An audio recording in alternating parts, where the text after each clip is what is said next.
All right. Okay. Are you sure this is not too bright? Okay. Let's make do with this. Uh, why are both at 8 Okay. Good evening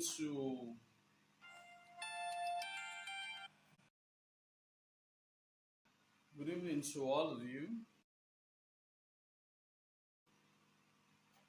Um,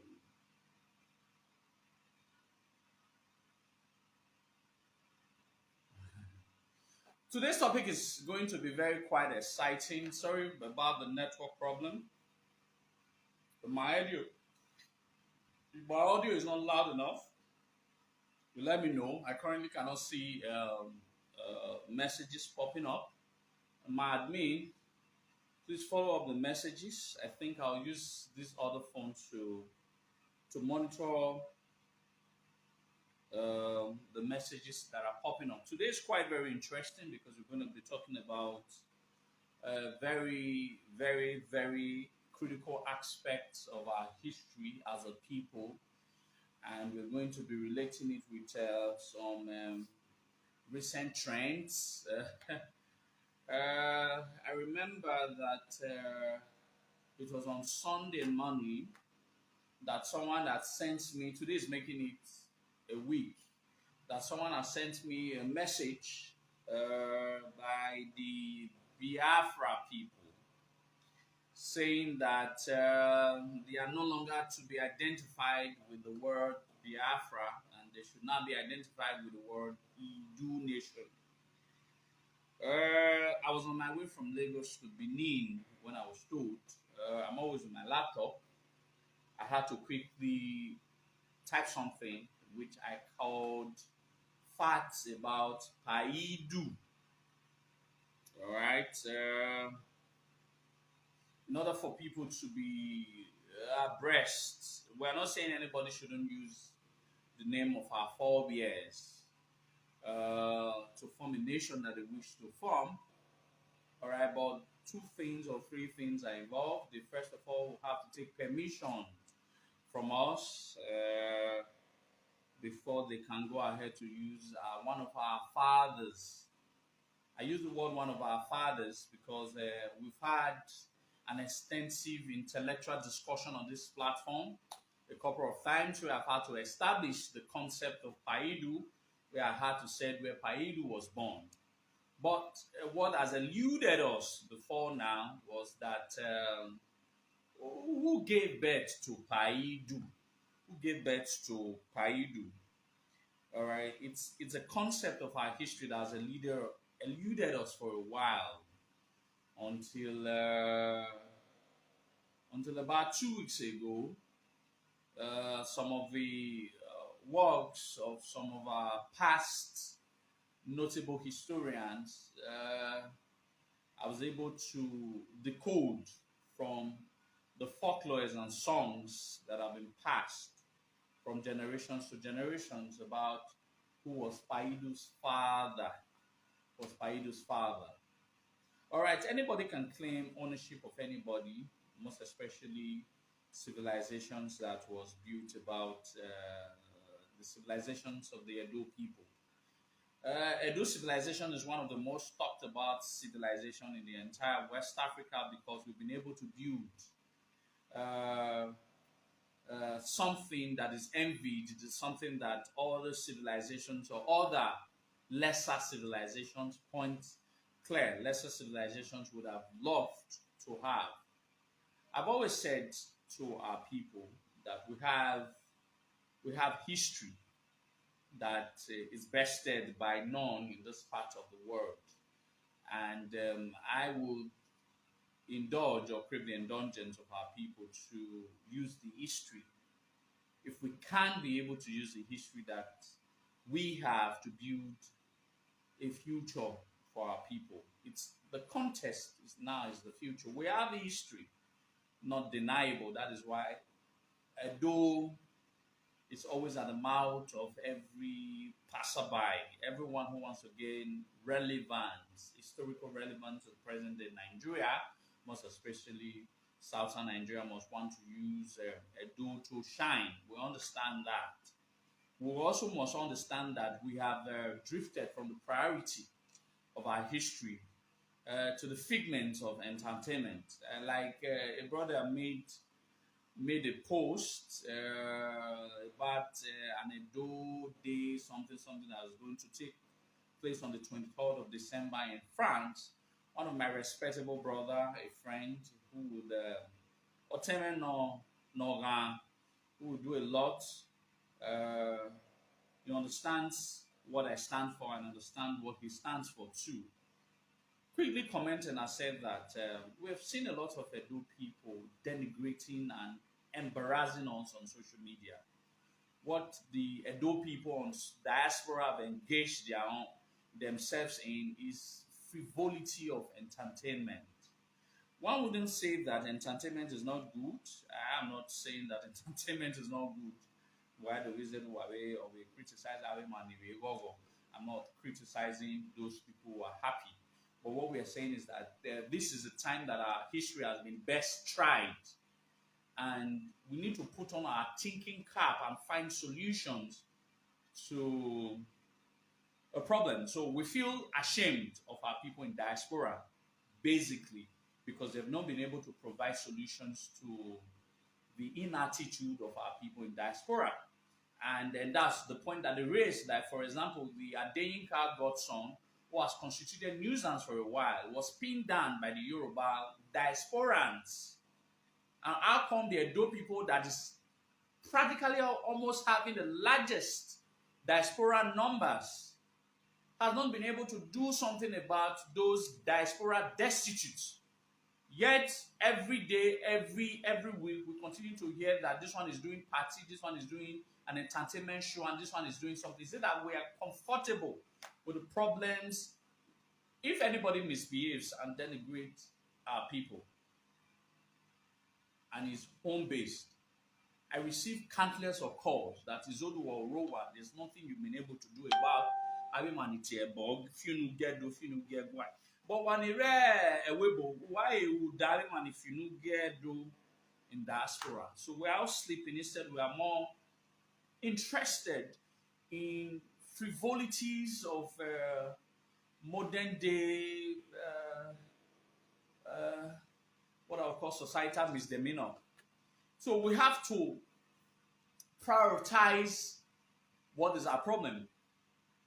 If you love a donation, you have to do something about it. There are a lot of destitutes that call themselves social media presenters. What have the adult people been able to do about those idiots in France, those idiots in Germany, those idiots in Italy, and all of that? What have the adult people been able to do that to bring those people to justice using the justice system of the countries that some of these people reside on? These are some of the issues that we should start reflecting on basically as a people, because it's no longer getting funny.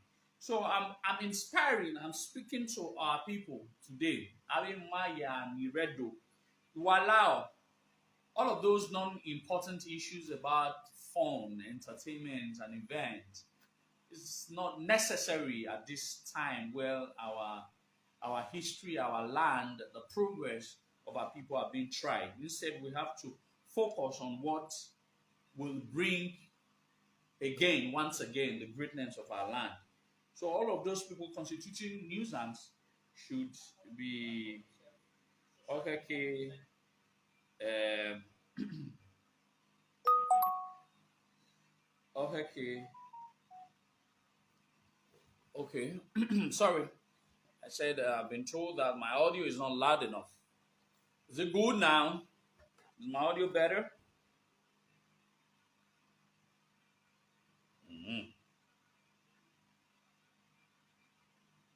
Okay. It's good now. So, uneven guitar. I'm actually shouting on the top of my voice. I think you people should get. So, we should stop dwelling on the frivolities of history, and let's face our work head on. I haven't said that. I wrote quick fact about Paidu. All right, sorry, I can't follow your commentaries. All right, in my show network, no ba. I digging a post, a comment name I make. So, but all I can say categorically is that some of these things are often at times I've wondered. Let me quickly say this: I've wondered why our people have prioritized frivolities over what is really centric to the growth of our land. First and foremost, um, um, propagandas are what our people love and not knowledge. I don't know why. People should be able to understand that what I spill out on my platform is supposed to inspire the generations to understand the very foundation of their heritage. Because I don't indulge in propaganda. All right, people who indulge in propaganda are being respected in the society. I'm not interested in that. I'm not interested in that. As you people have seen, I'm not been very constant. I've been very business wise. I'm more interested in the growth of my business nowadays, and I wouldn't apologize for that, because our people have not been able to separate what is important to what is not important to them. The propagandas is what is very loud to our people. Propagandas are what interests our people, and I don't understand why, or people who the entire essence of their living is steeped in culture and traditions, get interested in things that are inimical to the growth of their land. It's quite very bizarre to me. But however, like I always say, our people need to wake up. We've not been able to understand what is important to us and what is not important to us. But I thank those who have been following me for a while. I'm sure that those who have been following me for a while can be able to attestate that they have been able to learn a lot to teach other people around them of the essence of who they are. All right. Let's talk about Paidu. All right, the Biafra people have started and said that they own the concept of the Idu nation because the word has appeared in the syllables of the Biafra people. Well, when I publicized that work, it opened a lot of other intellectual discussions, most especially from other people who share some old historical ties with the Gala people. And most of the stories have been pleasing. 10% of the stories have been pleasing. I like to put history in the right perspective and make people to understand basically who Paidu was. First and foremost, I've said if you followed about 3 series I've done about Paidu and his children, Archive and Emi, I've made it very clearly that Idu was born in present-day Edo land. So Idu couldn't have been from any other tribe. There is an extant folklore that substantiates that. This is what we rely on. Utogbe, Utalaka, Evaniana Bidu.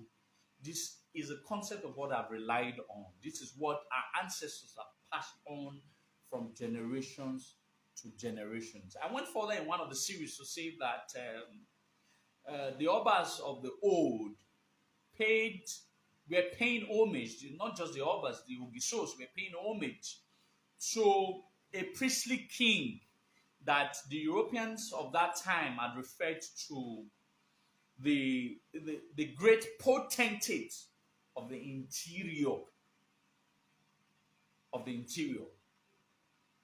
The great potentate of the interior. In about 1488, one of the most famous voyager, his name is called Bartolomeu Dias, a Portuguese sailor, heard about the story of a king or a priestly king that the Obas of Benin paid homages to. He heard about it. He heard about the story. That story was as a result of the legends of what some of the Edo people passed, most especially Oen Okun, who was an ambassadorial representative of the Oba of Benin to the Portuguese monarchy, King John II. All right, he gave a report that at the installation of every Oba of Benin, they must go to a place to pay an homage to a king. All right, now there was a legend, if some of you are not aware of the legend of Presley King. All right, the entire Europeans are taught that as powerful as the Oba of Benin, who on earth would the Oba of Benin pay homage to, if not the legendary Presley King? But unknowingly to them that the Obas of Benin were paying homage to a man now regarded as the progenitor of the Edo people, called Paidu, which the Europeans of that time as referred to as Ogene. There was a publication that was publicized by our Yoruba brothers a few weeks ago. I was so busy I couldn't attend to it. Thank God, Erimage, Mr. Paul, Dr. Paul Ibeneweka attended to. Some Urubos had said that one of the Obas of Benin was an Urobo person, and they called it Oriogene. Well, I want to shock our Urobo brothers that Ogene is not an Urobo word. It's an Edoed word. It's an Edo word that is still commonly used, but not commonly. It's still sparingly used amongst the Edo people. One of the appellations of the Oba of Benin is Obiogen and Nuhe. I've challenged a lot of Benin historians before now and after now that Uhe, that was referred to in the history recorded by our forefathers, all right, and also being told or being documented by the Europeans has nothing to do with Yoruba land, has nothing to do with Ile-Ife of present, has everything to do with present-day Kogi State. I have said it a million times that the appellation Oriogen and Nuhe, nobody is referring to it, to anybody in Osun State. It's Paidu that is Ogen and Nuhe. So when Oba of Benin is being referred to as Oriogen and Nuhe, it's being referring to the son of Paidu. I've said it severally. People, for whatever reasons, don't want to take the historical correction or historical mistakes some of the earliest historians of Benin has made.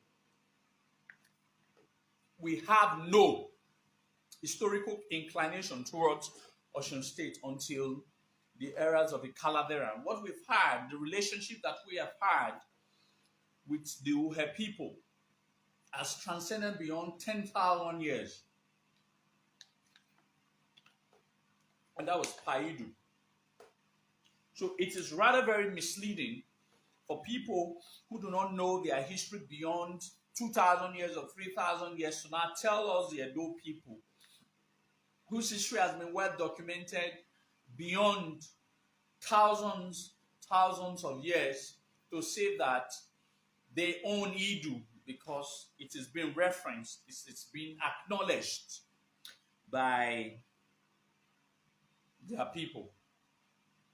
So Paidu couldn't have been a small personality. Otogbe otalaka, evanya bidura meo, evanya bidura meo, evanya bidu.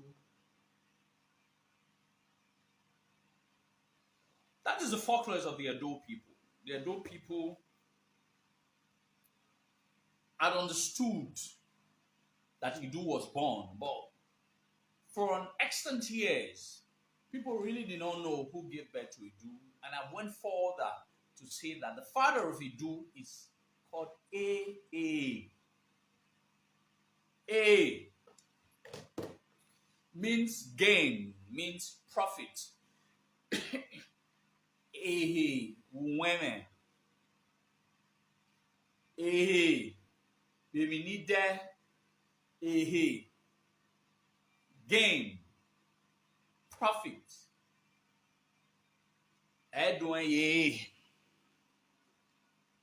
What's the father of Idu?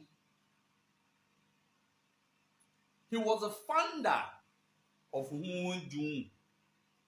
I've always asked a question that nobody has been able to answer. A few weeks ago, I asked a question. Explain. I asked a question. Now, what is the origin of the word Ota or Mai?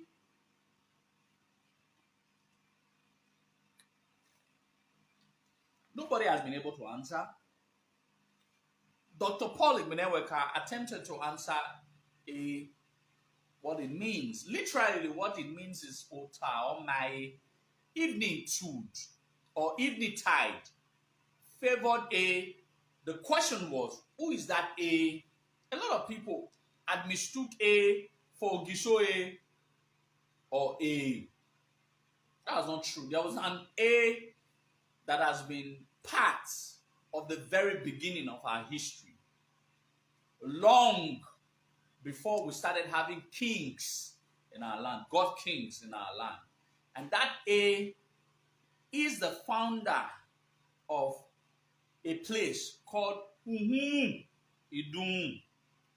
Coincidentally, thousands of years later, Ogisoe also moved the palace to a place that was established by the A of that old. And that A of that old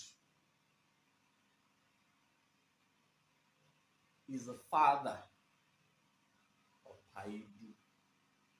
But like I said, in those facts, because Idu was a prominent figure, the chroniclers of our history, the Ugoron,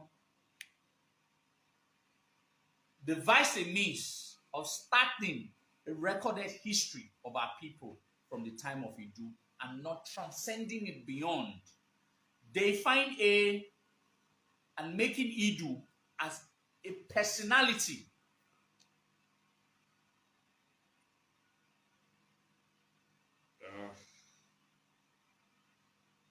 Would we understand the concept?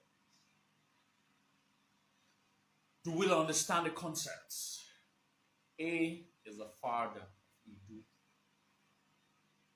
But Idu played a remarkable role in the history of our people that made historians of the old allude that Idu is the founder, is the progenitor of the Edo race. But even in the folklore, the stories that was passed down from generations over generations have been able to tell us the relevance of A to Paidu.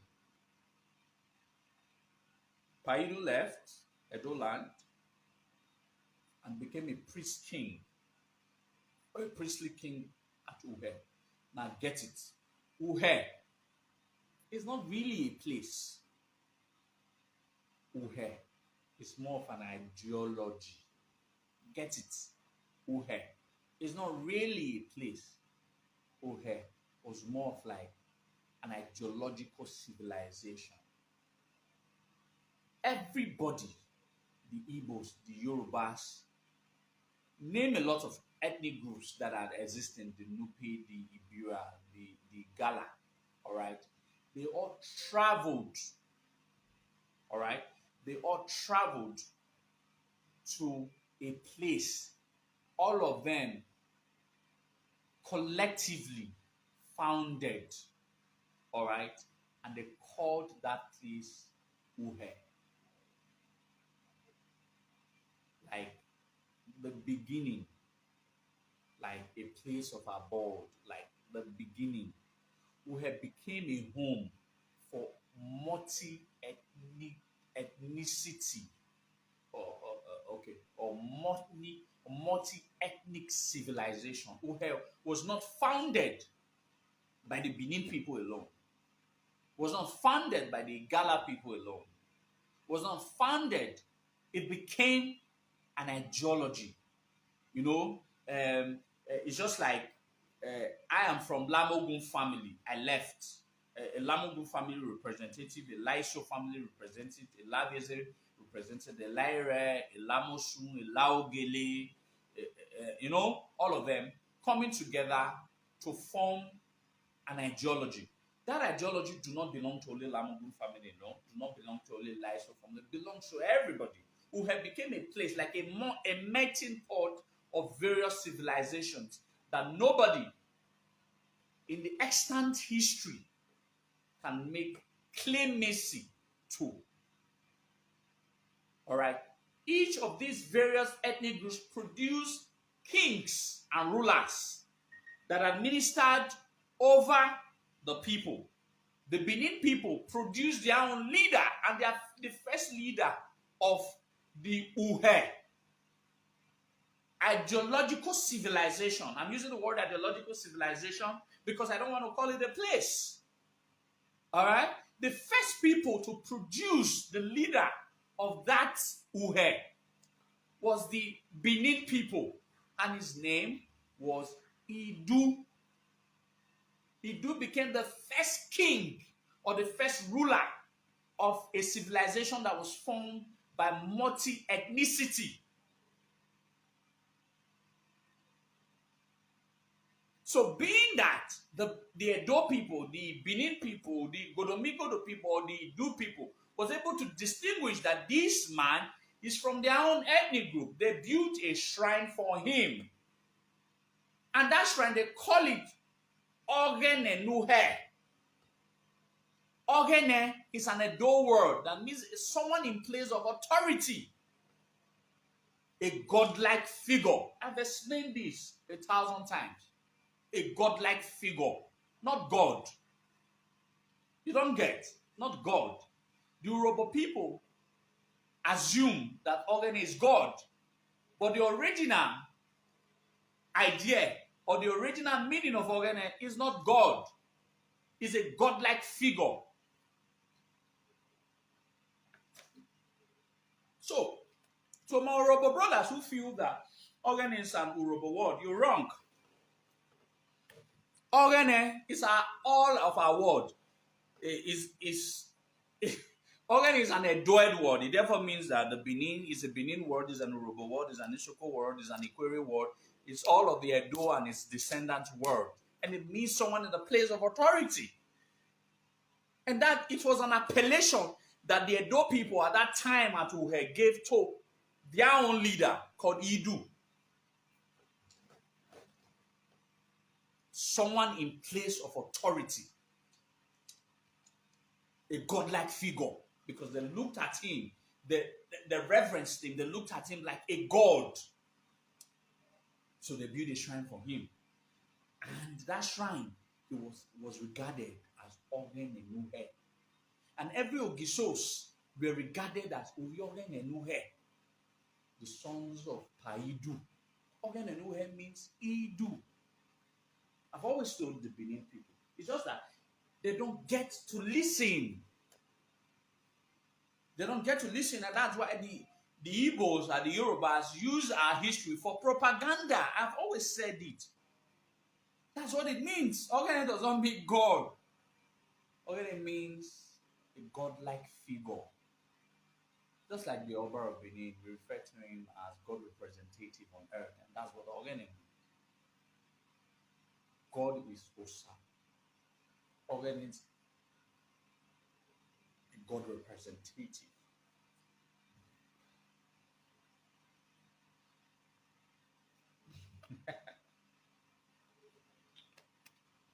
But people need to listen. I might not repeat this topic in the next 6 months or 1 year, so listen. We have to learn what Ogene means.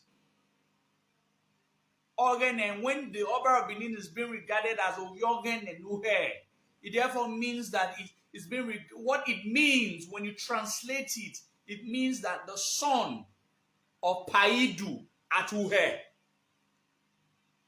And that Uhe has nothing to do with Ile-Ife. The families that greet Lauhe, I'm telling you today, the Uhe that you greet, Lauhe, has nothing to do with Ile-Ife. In Osun State.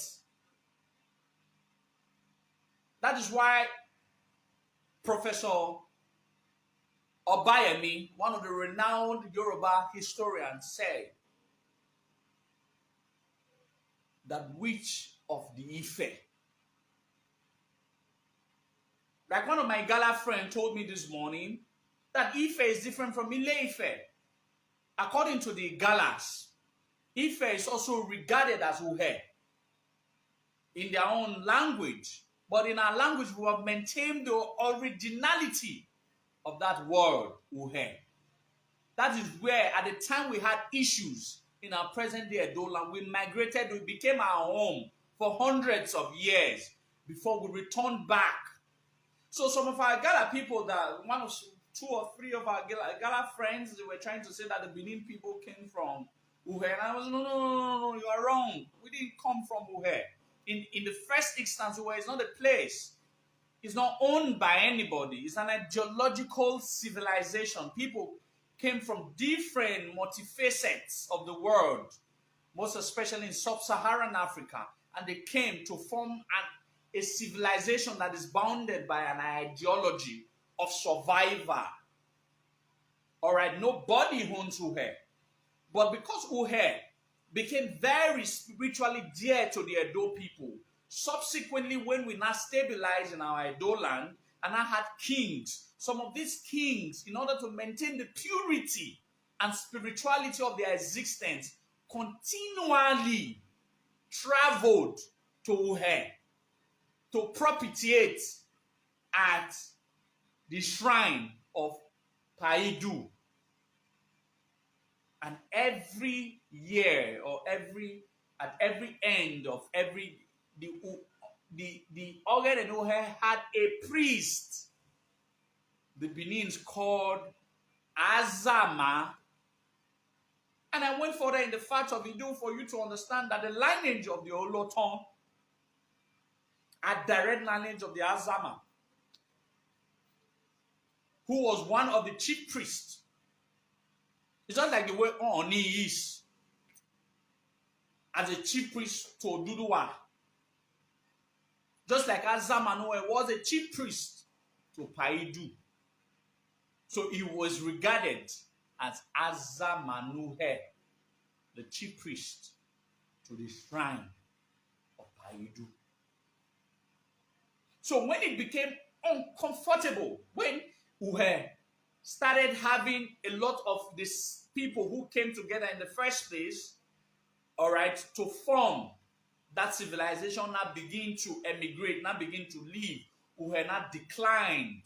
And it was no longer convenient for the Obas of Benin to pay tribute and homage to that shrine. Instead, what Obaiwa the first now did, who was the last Oba of Benin that visited Uhe for a pilgrimage, what he now did, he now built a replica of that Uhe shrine. He now built a replica of that, what's it called? He built a replica of that shrine that was built for Paidu at Uhe. He then named it Ehimidu, because it was no longer convenient. It's just like if it's no longer convenient. Hold on.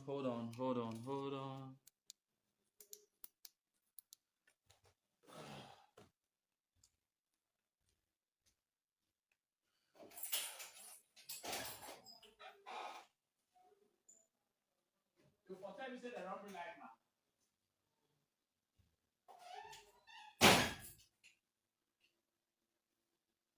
Okay. Okay.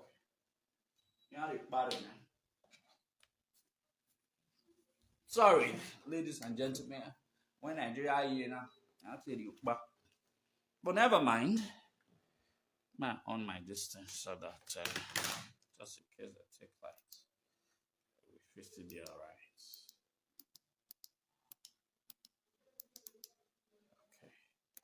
Okay. Let me use this. Okay, like I was saying, because it was no longer convenient for the people of Uhe, all right, for the people of the Edo people, so a replica of that shrine was built in Benin, and it was called Ehimidu. Ehimidu now became the royal deity of the Edo people.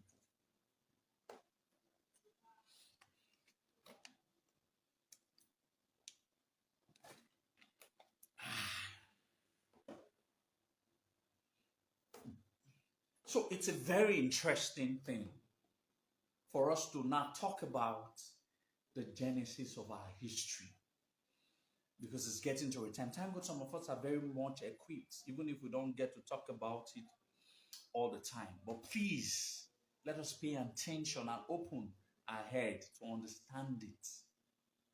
Paidu was born in Benin, in a place called Otalaka, Otobe. There was a natural catastrophical phenomenon. There was a flood that even in the world historian that recorded it as the post-Adamic cataclysm, the flood almost ruined the entire world. The Benin people experienced it. They needed to leave because we are close to the Atlantic shores. We're close to the water body. We needed to move up north, the present-day Nigeria. We needed to move up north, the present-day Nigeria, so as to survive the post-Adamic cataclysm. We're not the only people who moved. The Yorubas moved. The present-day Yorubas moved. The present-day Igbo people moved. Everybody moved. The Nupe people moved. The Gala people moved. And we met in a place which we all collectively had named Uhe. We all collectively had named Uhe. It became an ideological civilization of survivor because we needed to survive. We found a place that we all can cohabitate as a people. we all can cohabitate as a people. And that place was called Uhe. Nobody owns it. But the first ruler or the first leader of everybody that eventually came together was chosen from the Edo people, and his name was Idu, our father. And it was that Idu who eventually died and was buried at Uhe, but he was not born there. He was born in Edo land. He was never born there. He was the one who led his people up north. All right? He was the leader of our people, and that's why history remember him very well, more than even his forebears. We must get this fact very cleanly. We must get this fact very cleanly. He died there. A shrine was built for him, and a chief priest was given, and that chief priest was called Azama, the present Olotons of Benin. After he reigned and he died, his people had built, he had children. It became very unstable because all the tribes produced leaders who wanted to sort of, I don't want to go through deep, wanted to exterminate the Edo people, most especially Paidu's sons. The Idu children and his relatives had no choice, knowing fully well that the flood has rescinded, needed to travel back to their land. But don't forget, all of these, there was already cross-fertilization of ideas between all of these distinct ethnic groups at Uhe. So Uhe is the melting pot of various ideological civilizations. So if anybody is now claiming Idu, that they are Idu, that means they are Benin, because Idu is Benin and Benin is Idu.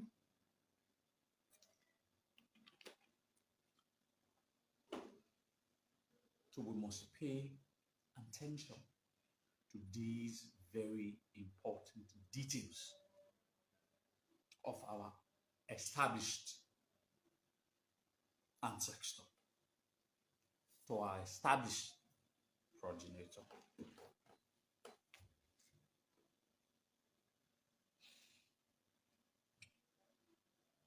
Idu talk about him. Idu is the father of every Benin man, Benin woman, and their descendant or its descendant.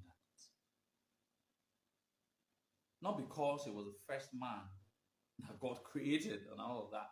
It is the first person that the history could visibly recognize as an Edo person, as a Benin person, as an Edo person, as an Igodomingodo person. And that's why it is convenient for the ancient keepers, the Uwaron people, the chroniclers of our history called the Uwaron people. They were able to keep that history that was passed down from generation to generation. I've been talking for 36 minutes. I'm already having a headache. Can't really shout. I'm already having a headache.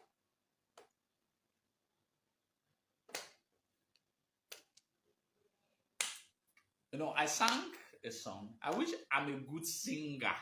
I would have been able to sing in a lot of these songs. Okay, so you have. I need late on documented a lot of these songs. Are folklet songs. Okay.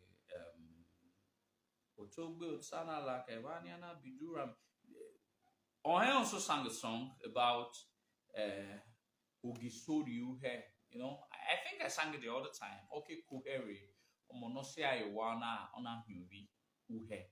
Not Ileife. The Beninese understand clearly the difference between Uhe and Ileife. It's all very funny that our people now begin to mistake and they do it proudly. The Beninese understood, could not have mistook Ileife for Uhe. It was too visible. The Ogisos of the old never traveled to present-day Osun State, or the Ile-Ife of Osun State was not existing in the times of the Ogisos. They didn't travel there. They traveled up north. The history was passed down from generations to generations, that at every August or October every year, that the nobles and the king must go on a voyage, a pilgrimage to a place. It didn't start from the urbans. It started from days of Ogiso. Starting from Ogiso, so it couldn't have been in Ile-Ife. Ile-Ife wasn't in existence at that time. The Benins have never had any interactions, notably recorded by any historian, both in Yoruba and Benin at that time of history. So there was a place that the Benins used to travel to that was never in present western part of Nigeria or southwestern part of Nigeria.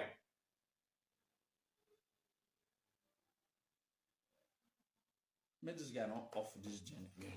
Just a minute.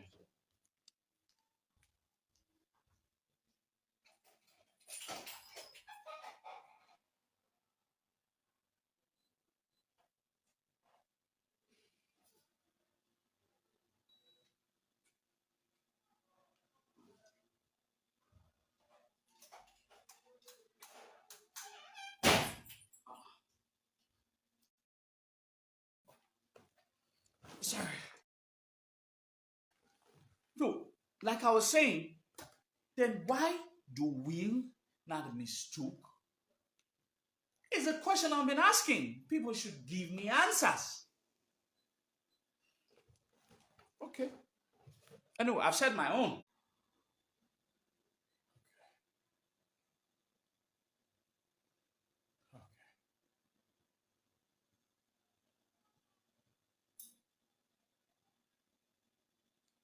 Sorry, network. So, like I was saying, it is quite very appalling for us to now be in a place where we no longer understand some of this history. So, like I've said, Idu Paidu is Benin and Benin is Paidu. I don't know why our people would have sounded so ignorant not to have acknowledged what Idu people, what Uhe represent in the history, in the canons of history of our people. I will end it there. Sorry, I'm not seeing your questions, so I will not be able to answer some of the questions that is being currently asked. Apologize for that. Sorry, network. But however,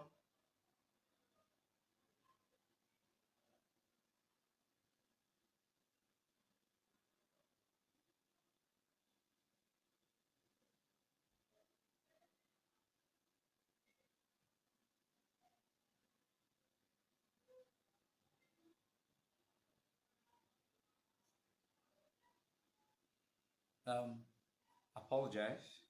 I'm trying to look some of the questions that have been currently being asked.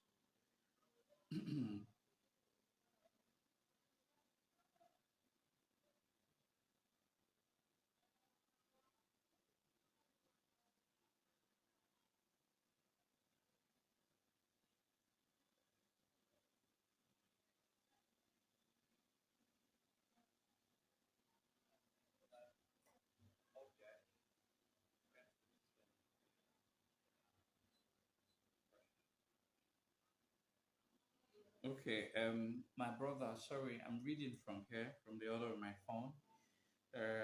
Oviedo Bataki, why are the Igbo saying that they are the Ido people? I don't know why the Igbos are saying that they are the Ido people. They are obviously very confused. They're not abreast of their history. They couldn't have been Ido people when they are referred to us historically as Onyi Idu. All right, they couldn't have been. Are you listening? They couldn't have been Igbo people. They couldn't have been Idu people when historically for years, hundreds of years, when they have referred to us as Onyi Idu, the Idu people. At one point in time, the Igbos acknowledges that we are Idu people. At what time in history did that change? Variously, invariably, very confused.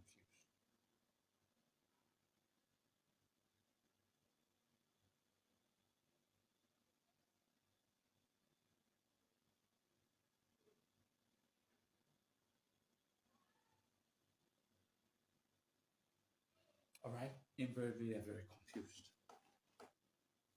Sorry, I'm not seeing your questions. Otherwise, I would have been taking to. I'm just trying to read some of them, but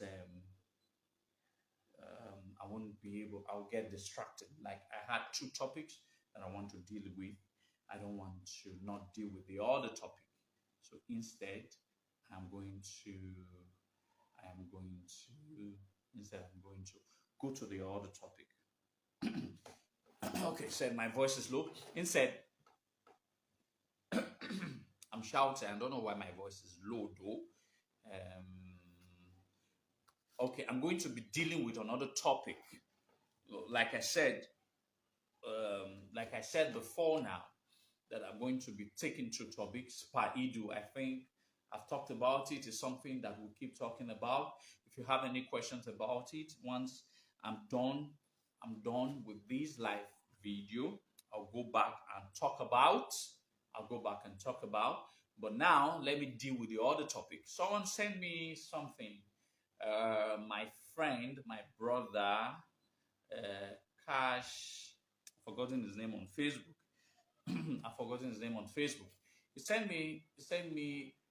He said that our Asan brothers and has always said that they beheaded Ozolua.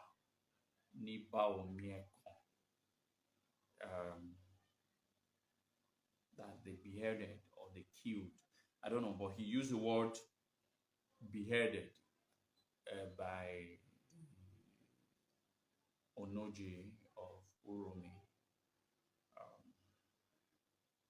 Well, that is true and that is wrong. That is true and that is wrong. Well, I don't think it's anything for anybody to be proud of.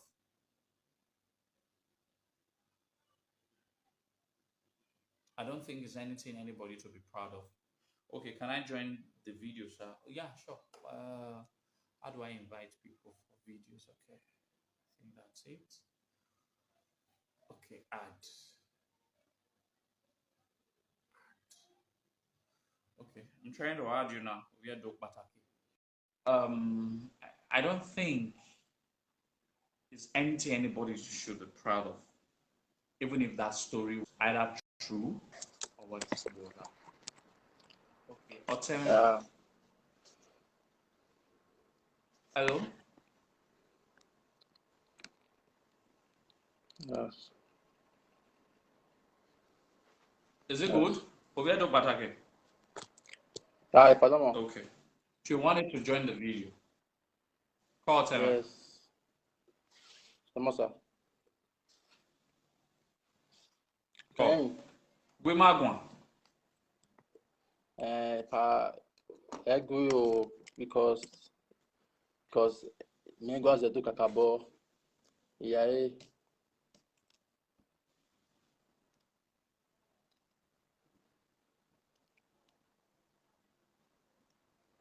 My Nuta, I can't hear you.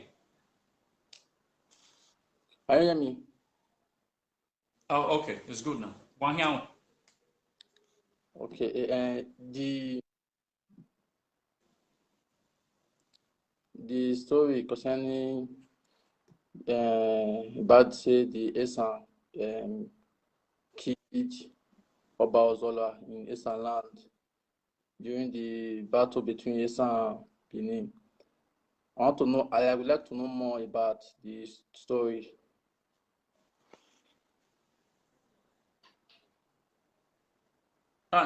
That's just only in the Agwan kind of. Okay. That's what I want to talk about now. I don't think it's a big deal. Okay. Can you run one? And about the part you do own too. The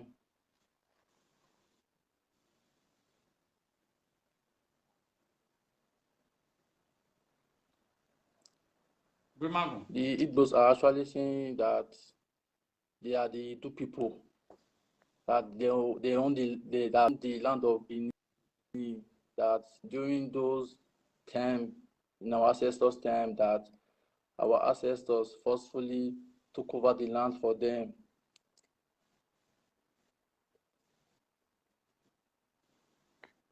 Took the land from them. So I would like to know more if that story is true or not.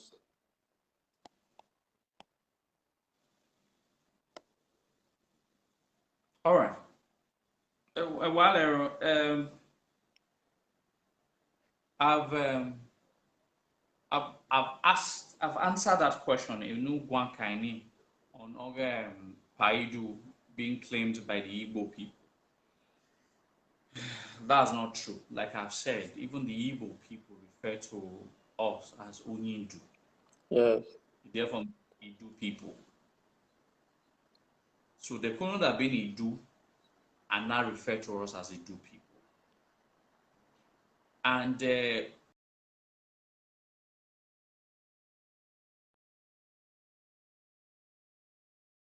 are the people of Ikotomigodo that they also own the land? Okay, no problem. All right, I will answer then. I will answer the question now. Okay, I have to end that. They don't, first and foremost, they don't own the land. They don't even own any priest. According to their history, they came from Israel. When you come from Israel, you don't own any of these lands. Even the Edo people, we have history that can be older than even the Israelis. All right, that can be older than even the Israeli. All right, but one thing that is certain you must understand is that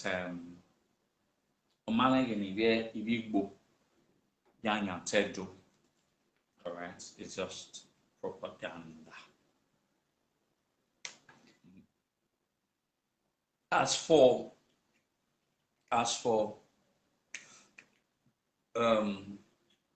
Mary Atai, as for the other one regarding Ozolua, and that's what I want to talk about. I don't think it's a big deal historically to talk about that history. I don't know why it's a big deal to some of our Eastern people to stress on the issues that are not big deals. Quite all right, Ozolua was shot with a poisonous arrow at Uzier.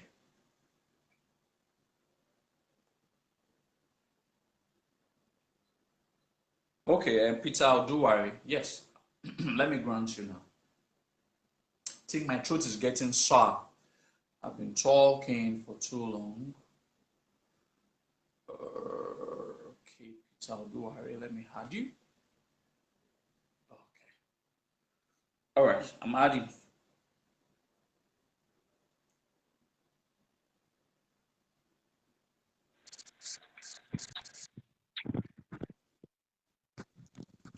Hello.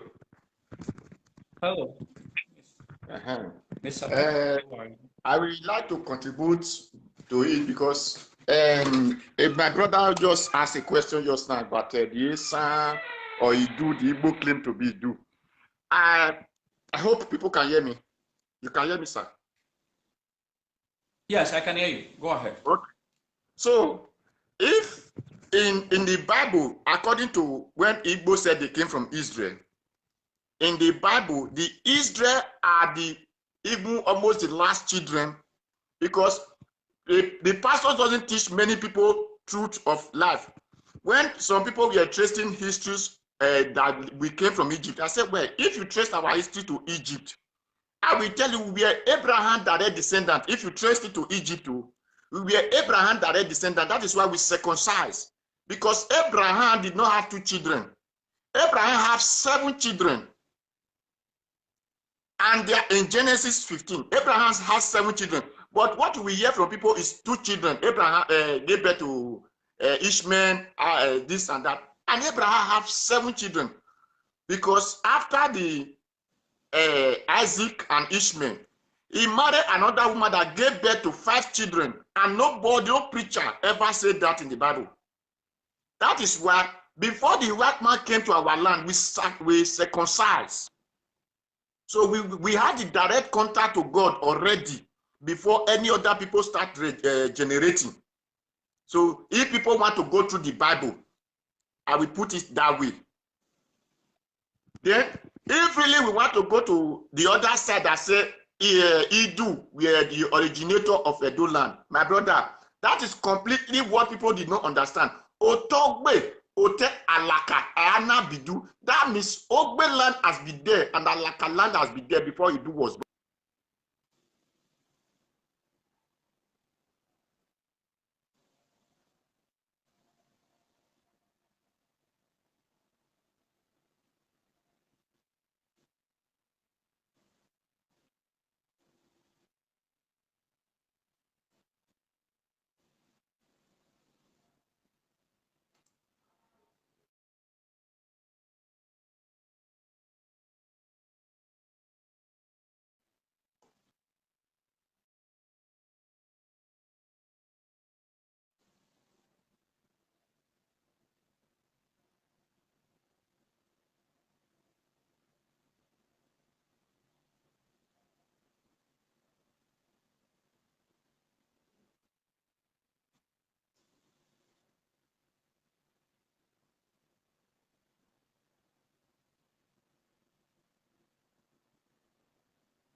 Left from not just because Ezomo came to fight for his brother. No, they were origin of a place before going to Eastern land.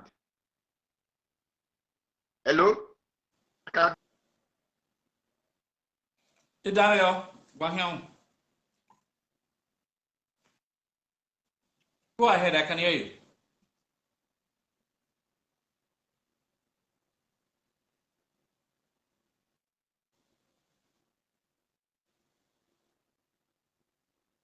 Hello?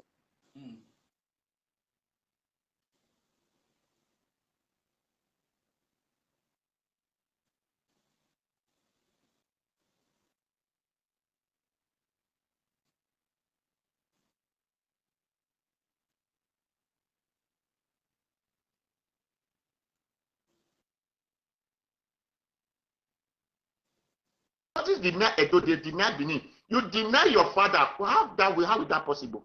You can deny this is my brother, but you cannot deny this is not my father. Because father is the origin.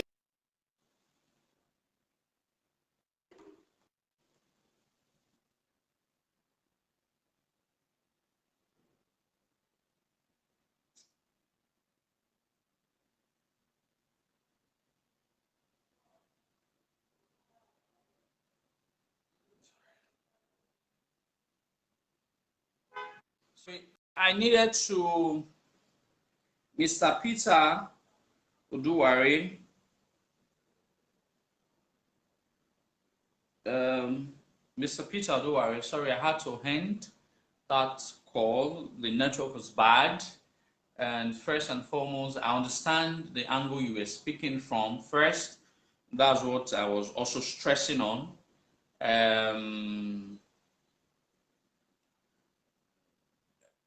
Idu is not the founder of the Edo people. It is our recognized founder. The history had already talked about that even Idu was born. And I went further to say that it was his father's name was E. So the history of the Edo people has transcended beyond Idu.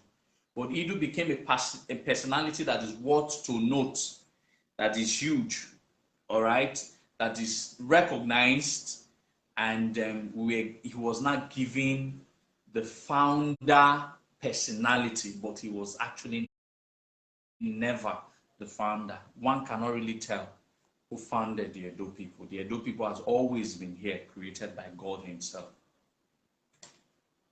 on present Edo land. So it therefore means that Alaka, Ogbe, had been here from Itebite. Itebite means for eternal. I've been here for since people could record history. All right. So, all right, I think that's what I can really derive from what Ipa Peter Oduwari had said. This is not supposed to be a topic, please, my brother. Well, I don't know what you are referring to, Prince Gregory, Daniel. I don't know what you referred to that.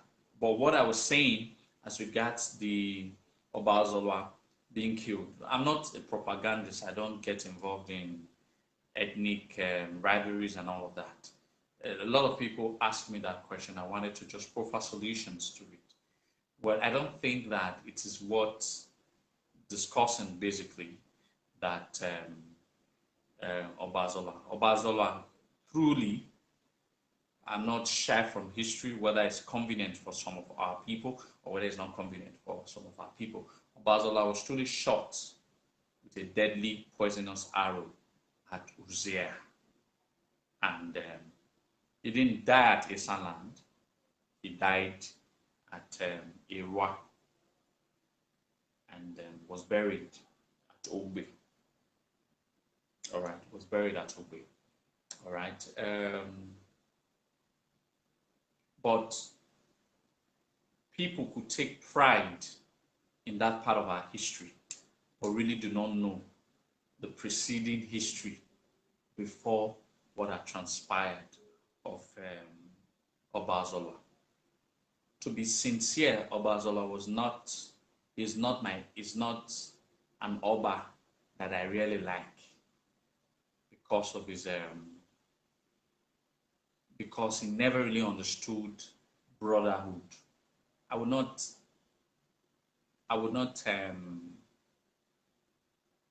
blame him that too much, because at the time Ozolua became the Oba of Benin, Benin had already become a republican city. Don't forget, after Obaiwai the first died, Ezoti became Oba. He reigned for 7 days. He passed on Olua. Oba didn't reign for long. Then they tried to install Princess Ideleyo and all of that.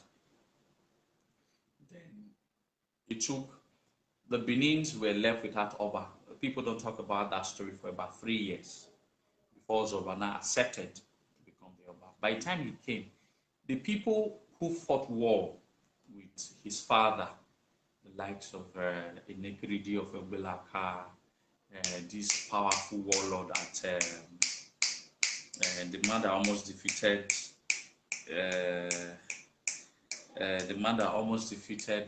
Ozolua at Egbai, one of the Enogi of Egbai. We have Eriaria, who is not named after Eriaria. We had Akenisi, we had Ezuku, we had Ovaoto, Nigeduma. We had warlords that fought. Okay, Okwai was no longer alive at that time. We had warlords that fought during the time of his father. So when he became the Oba, he had those warlords already creating territories within the empire for themselves as the king. So he needed to conquer them so that they can be subservient to him. All right, the two most difficult of the wars that he fought, the three most difficult wars that he fought was with the Iriaria, a woman. Okay, he also fought with Isenu Utekon. He fought with Egbai. He almost lost that war with Egbai. The most difficult was Enekridi Nobelaka. Then after he had conquered all of those wars, he was able to re-augment the Benin Empire as it were. He was fearsome. He didn't By nature, he wasn't interested in peace. He was always interested in war.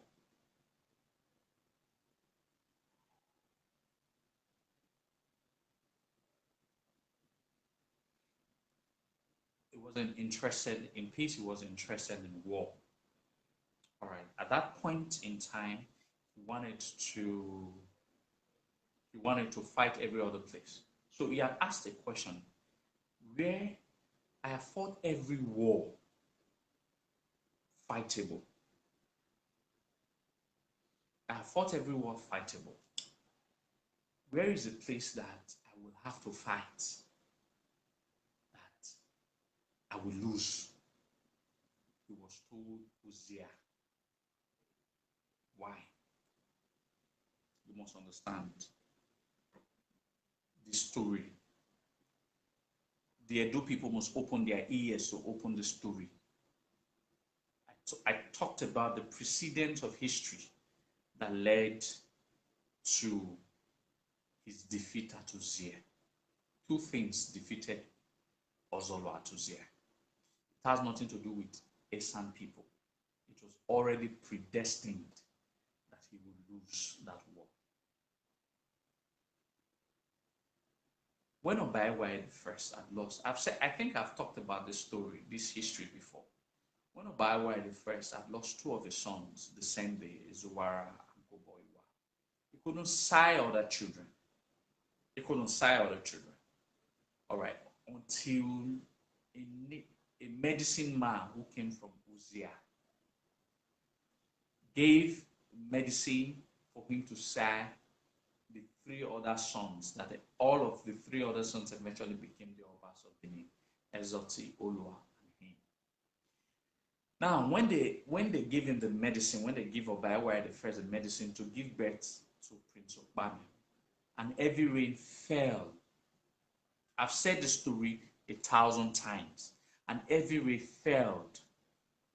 And the Uzziah, native doctor, gave a prophecy to Obaewa the first that whoever son that he uses this medicine to sire, to give birth to, will one day in the future wage war against the Uzziah people, and he will defeat the Uzziah people.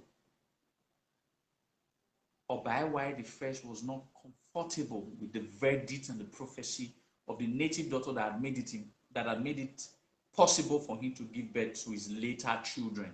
So Obaewa made a prophecy at that instant, and he said, any of my son that dare wage war against the Uzziah people, for the gift that the Uzziah people had given to me by making it possible through one of their sons for I to give birth to other sons, he will go and never return to Benin.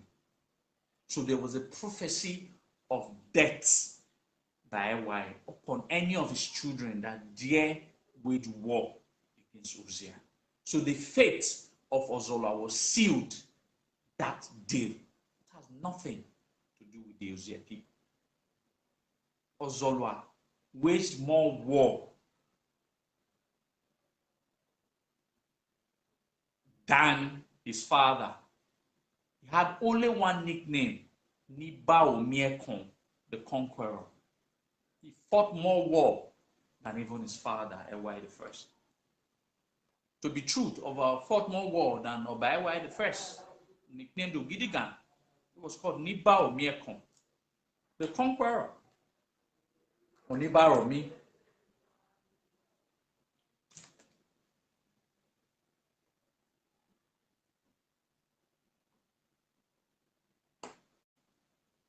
All right. So there was already an instant prophecy against him as to what will happen. So at the time of Ozolua became a warlord, had fought more wars, had fought several wars. He had won all of those wars. He came and said,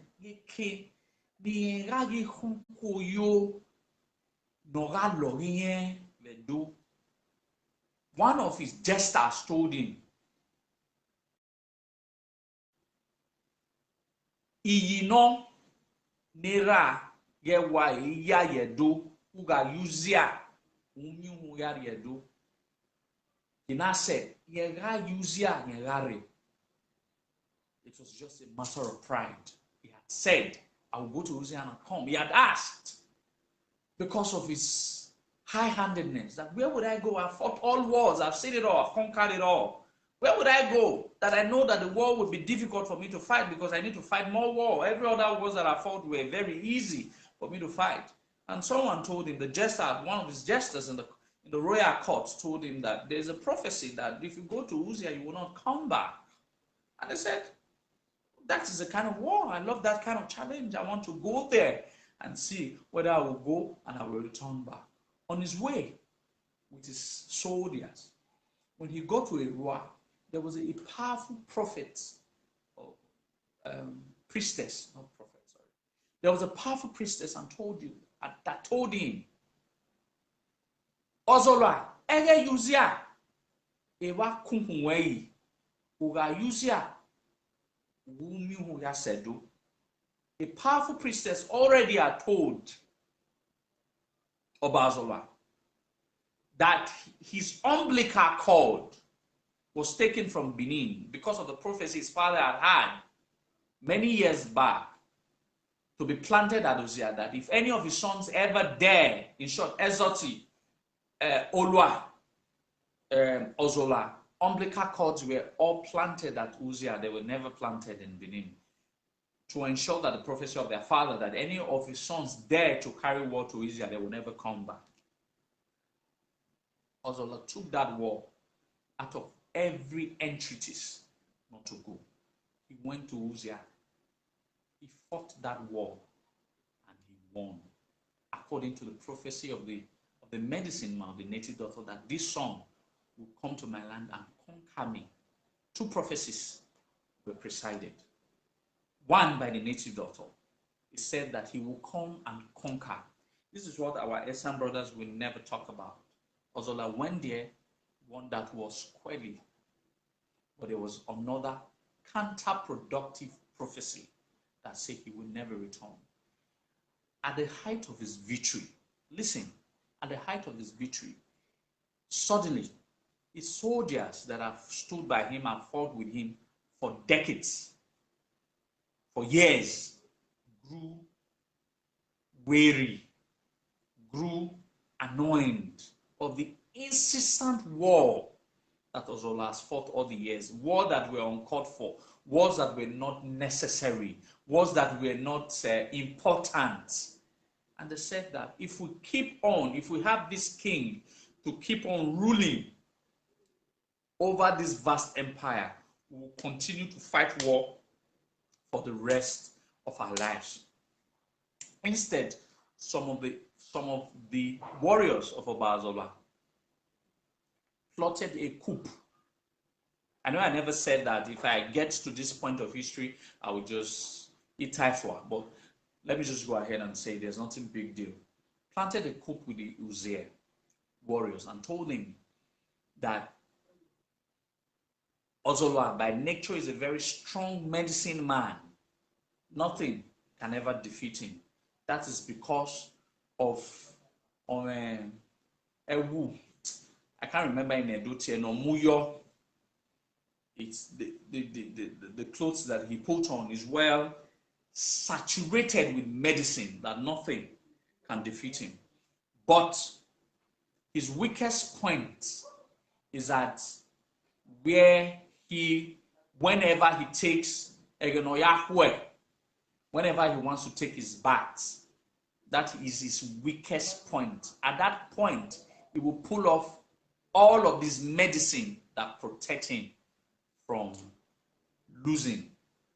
He said, by the time he's about to take, they were telling the Uzziah warriors that were fleeing from the war zone, that at the point he's about to take that bath, because it is the weakest point, he will fortify his military troop 5 times over, because he knows it is at his weakest point.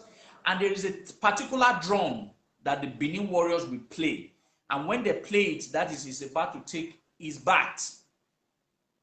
So every of his military officers must be at alert, because they know that is when their king is at his weakest point. He said,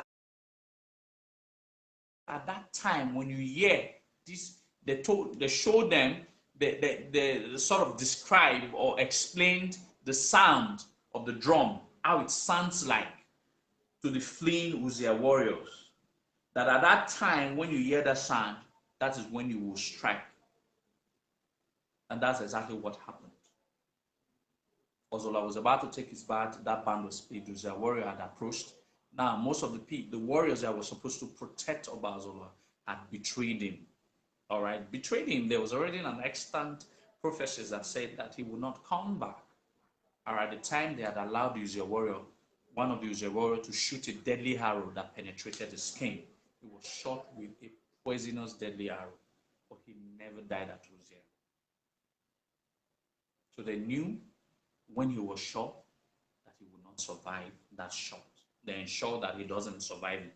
They had to quickly rush him down to Benin. On their way to Benin, exactly when they got to Iraq, exactly where the woman, the priestess, had made that same prophecy, I told him, he died.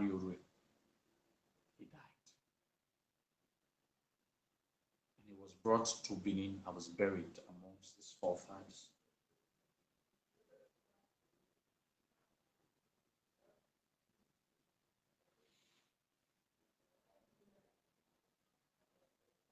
So, which I feel it happened, yes. It was the people had shot Ozolua with a poisonous arrow that led to his death.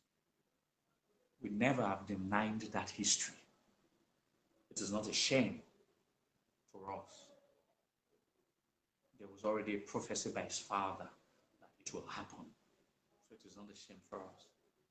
But if some of our people, misguided people, now rub it in our face that they defeated one of our kings, I don't see it as a big deal, because the Oba of Benin was also their Oba, so they have defeated their own Oba. So I take all of those things as frivolities of history.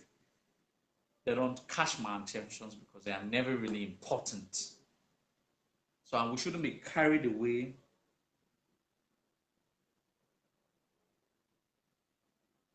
Shouldn't be carried away by the frivolities of history. I haven't said this something. I said Uzziah people. We shouldn't be carried away by the frivolities of history. They are not important. If anybody sees that they are important, that they defeated Ozolua, oh well, that's not a big deal. So that means they defeated one of their own. It's not a big deal. To me, it's not a big deal. Such you win some, some. Well, it wasn't a war that was lost. He was betrayed by his own soldiers, and he fed to the caprices of his own high-handedness. And that's what played out. Otherwise, why would he have waged war against his own people in the first place? Well, if he did, and he had a judgment of his own ancestors, and so be it. I don't think that is even important. That is even anything that any adult person should grovel about or be sound about. Even Bavorame was also defeated, so there's nothing to grovel about.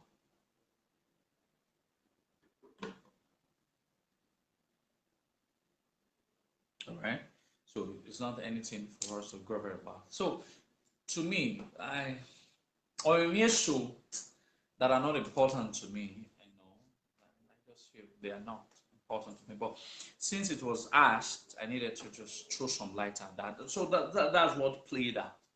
That's what played out. Okay, I've been talking for an hour, 16 minutes.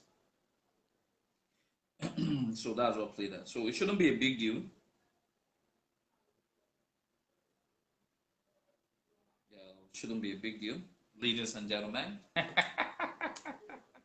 It shouldn't be a big deal. So if any of you want to come and talk, just let me know so I can bring you all so that you can say one or two.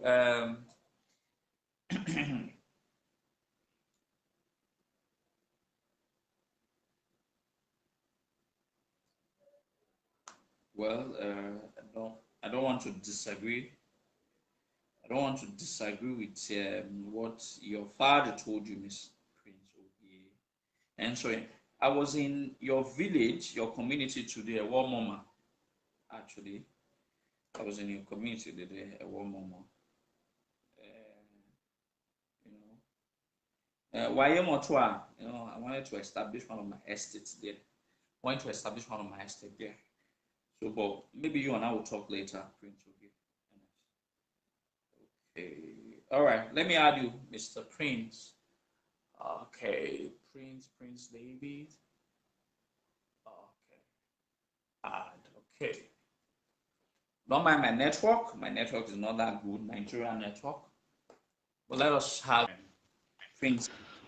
Good evening, my brother. I'm from Benin. What are you doing?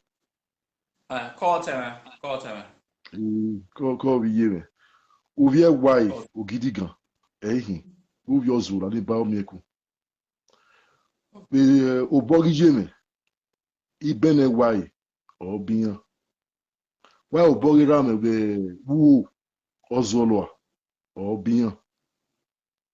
So from your story, let me use English. So from the storyline you gave, it was actually the true story. That was what I was trying to come out and also share out to the people.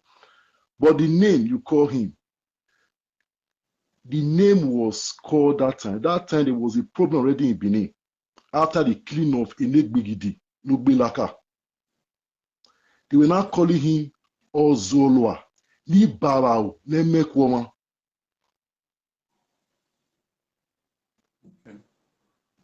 Ozolua, ni Barao, Nemekwoma. Because at that time they said there were a lot of wars that was not really called for. That Ozolua was waging war. It was like somebody who loved blood, who want to see war. That's the reason why the Benin make a parable that says, Orioba Fride, Orio Zolua, Ebetu. Because Ozolua had no tolerance of pardon, of to forgive anybody which he consider enemy. True. Even when that person try to plead or not, or plead or do some other things, he will not still forgive. And that same Uzziah was the place which the native doctor, because right on time, the Benin and Ishan have always been one people. There have been no division between Benin and Ishan. Although they left the Benin Empire, but they have even the Okbota is an Ishan man. Orokbota was named after an Ishan man, Ukbota. So when you see the youth of today coming out with all kind of propaganda story to destroy their own ancient ancestral story, is very painful. And I'm very happy having somebody like you. Having somebody like you who sacrificed a lot to bring back all the lost ancient knowledge. Africa, we are all marching into darkness because if you don't learn your history, you will never know where you are going to. Because where you are going to go, you want to adopt another alien history. So the alien result, you are going to face it.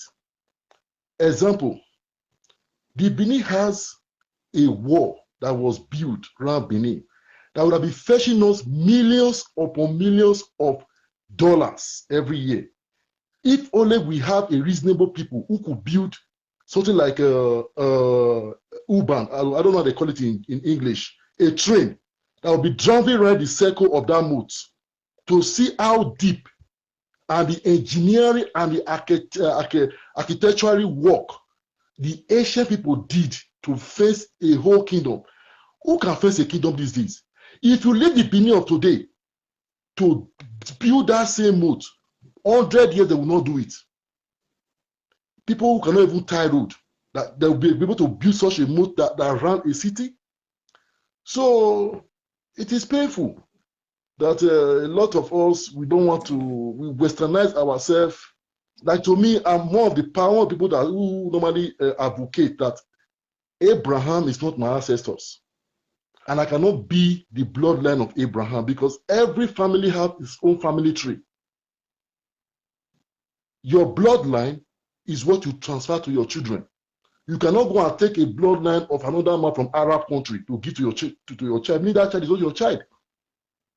If it's your own biological child, he carry a blood after you. Your DNA code is what is running on the body of that child. That has nothing to do with religion. Knowing God is by your good work and by faith. God, if you want to know God, it doesn't mean if you are Olokun server, you don't know God. You can be serving Olokun and you know God. Because all these things we see today are all elements that work with God. Both the water, both the rain, like the Christian God, he work with fire and thunder. So we will not say now when thunder strike is a devil that is striking. All right, sorry. Ote Davis, sorry. The network got bad. Nigeria Wahala. But you were making a lot of sense. I'd like to bring you up again once the network stabilizes. All right.